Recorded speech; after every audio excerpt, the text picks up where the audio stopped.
नमस्कार दोस्तों, मैं हूं पंकज और स्वागत है आप सभी हमारे आज के इस वीडियो में।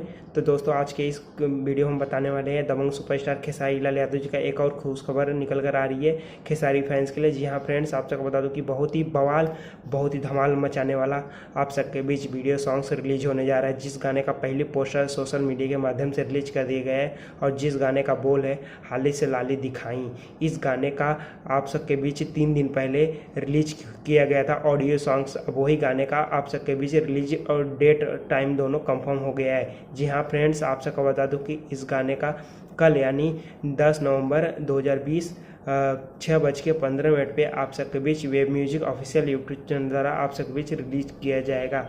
जी हाँ फ्रेंड्स, आप सबको बता दूं कि इस गाने को गाए हैं दबंग सुपरस्टार खेसारी लाल यादव जी और गीत दिए हैं रुपेश दुबे जी और संगीत से आए रोशन सिंह जी। जी हाँ फ्रेंड्स, आप सब कल सुबह में 6:15 पे तैयार रहिए धमाल मचाने के लिए। जी हाँ फ्रेंड्स, तो कल कितने लोग इस वीडियो को देख रहे हैं हमारे, अगर वीडियो पसंद आए तो हमारे वीडियो को लाइक और ज़रूर कीजिए, और वीडियो पसंद आए तो कमेंट में बताएं कि पहली पोस्टर कैसी लगी खेसारी लाल यादव जी का छठ गीत। जी हाँ फ्रेंड्स, आप सबको बता दूं कि कल धमाल मचाने के लिए और बवाल मचाने के लिए यूट्यूब पे तैयार रहिए सभी लोग।